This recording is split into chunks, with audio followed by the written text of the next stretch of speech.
Hi fam. So in this video, I wanted to go over the 3 basic stages of when an empath starts to try and set boundaries, and then like reaching a life where they have relationships and opportunities around them that honor them, right? So I've been seeing this a lot with women who I work with, people in my life who are these types like us, or like how I used to be, a very, an empath or a people pleaser or a rescuer, getting involved in codependent relationships with family or partners where it's just very toxic and dysfunctional, and they've come to this place of wanting to set boundaries. And I see this kind of pattern, and it's the pattern that I went through as well. And so I wanted to share it with you in case you're in any of the stages, to know that like it's okay, keep going. Like there is like kind of a natural, I see it as like this pendulum swing. And that's what that's what the 3 stages are. So when you first start out, you're on like the far end of the pendulum over here, and you're a human that has very little boundaries, right? You say yes to everything. You're kind of always at the service of anyone in any manner, and not always consciously, right? It might just be unconsciously. You are giving your energy to all of these people and places and obligations and things that drain you, and very few of them are actually mutually life-giving, right? You might have 1 or 2 friendships or things you do that are mutually life-giving, but overall it's just like kind of life with no boundaries, which for me, I mean, I definitely grew up a people pleaser, and then I became really good at it as a nun. So it just like refined my skills as a people pleaser with no boundaries. So, but then, so you're over here, and then you have the wake up moment.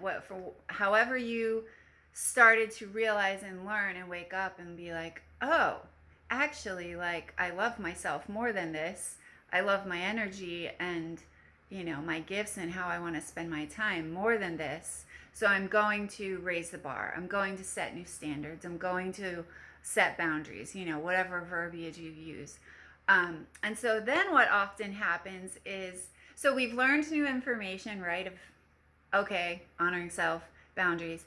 Then that comes down into the body, and it comes into your heart, and you really start to love yourself, and you really start to look at your life, and you really start to be like, holy shit, like there are these tons of places where I've been just leaking my energy and not tending to it and not honoring myself.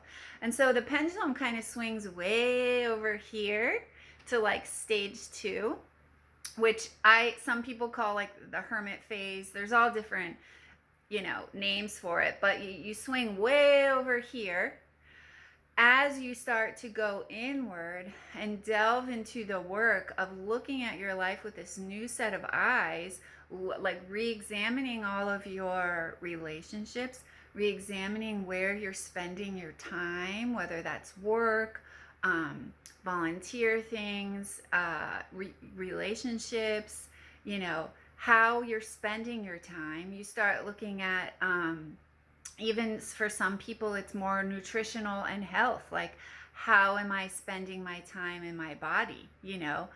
How much time am I on social media? Whatever it is. So you start re-examining your life, and you kind of, it's this inward phase, right? You kind of pull back from that old life as much as you can, right? Obviously, if you have kids to tend to, you need to tend to them, things like that. But as much as you can, you start doing the inner work, and you kind of pull inward and re-examine. A lot of you, this is also the clearing out or clearinghouse phase that I talk about. Sometimes you actually get rid of relationships, or you actually leave a job, or you actually leave a town or a place, right, that had you stuck in lots of dysfunctional or toxic webs, right?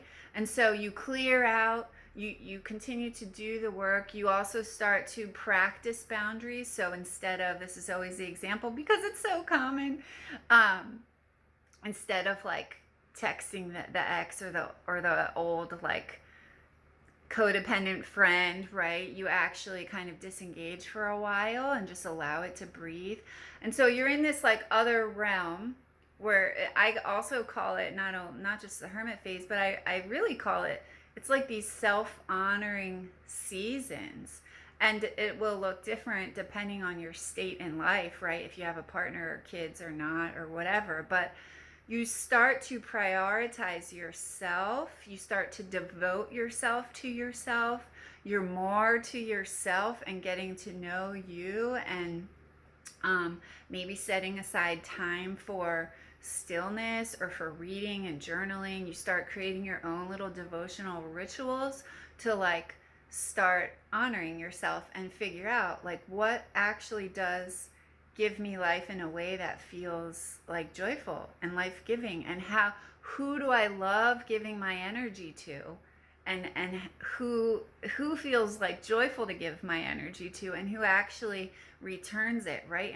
And you start paying attention to those relationships. You're like, okay, and relationships, again, meaning with a human or also with an organization or any kind of entity that you're involved with, right? And this could be even like, this is where like cutting cords with old lovers or friends from high school, all of that like, I just had someone the other day and they were telling me they hung out with some friends from high school, and she was like, I felt like I had to play my old role of self, and like they didn't give me any, it was like they didn't give her any room to be like a new version of herself, and it had been however many years, and it's like, yeah, you don't even have to, you can just like not engage. So there's many ways to do it, and when you start setting boundaries, you always want to do it in a way that feels integrated and of integrity with your truth, right? You don't want to make excuses or lie or anything like that. A lot of the time, like what I counseled someone recently was just like, just let the person know you're spending the summer taking care of you and tending to your like inner world, and it has nothing to do with them. You're just spending the summer more with yourself than doing other things or with other people, however you want to put it, that it has absolutely nothing to do with them. This isn't a blame game, right? And it's actually it's more a self-love game and a self-honoring game. So you're over here clearing out house, doing all the like self-honoring things, getting to know yourself.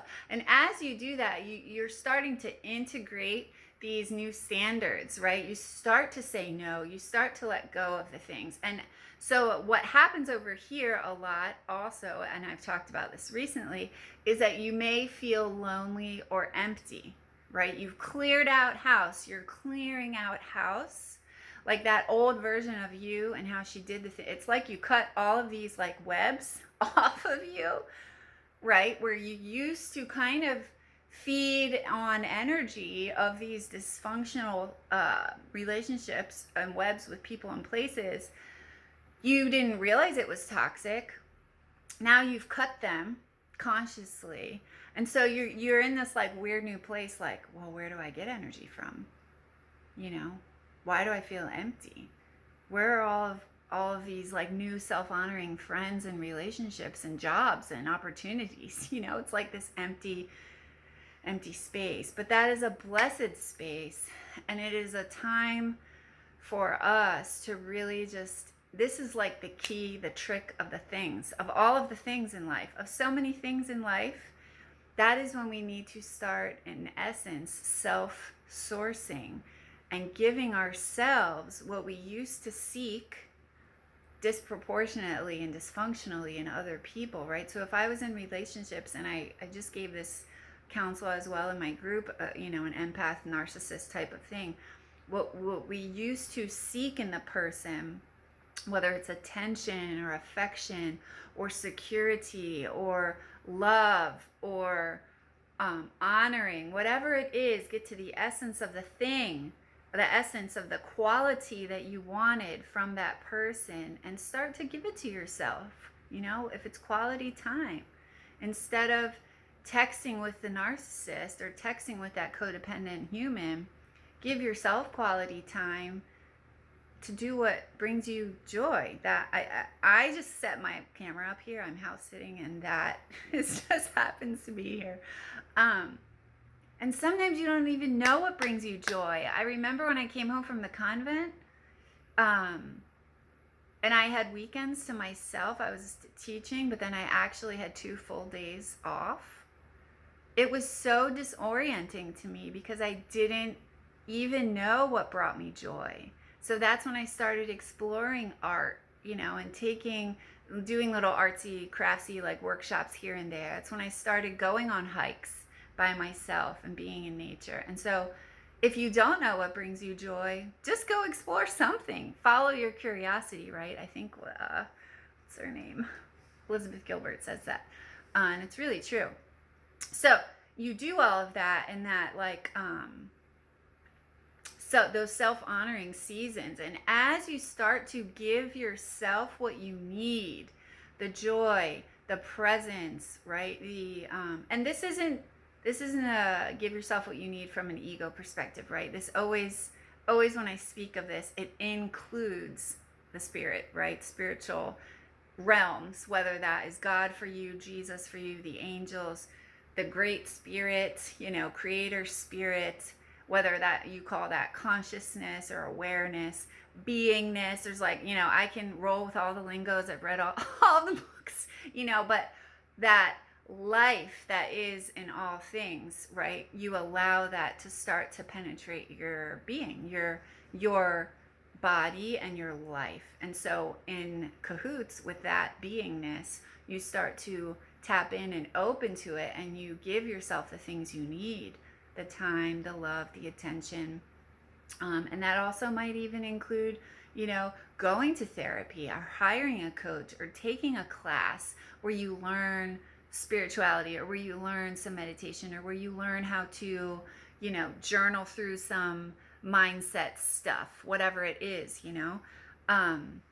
then because you've spent these seasons actually honoring yourself, your vibration shifts. You change your vibration. Now what you're putting out into the world is not, here, suck my blood, take my energy for free. Now what you are putting out into the world is, I am a frequency who loves and honors myself and the life force, period. Right? And so as you put this out and you love yourself and you're honoring yourself and you're starting to land these boundaries and these codes in your life, the universe will then start to bring into your life people and opportunities that match that. So there's a gap, right?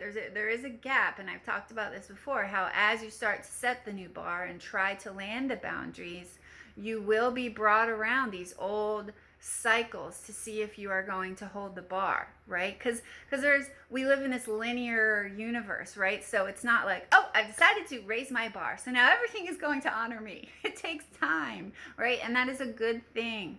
And so there will be gaps, and you'll be kind of asked to hold that bar high and say no here and say no here, and hold your boundaries where you said you're going to hold them.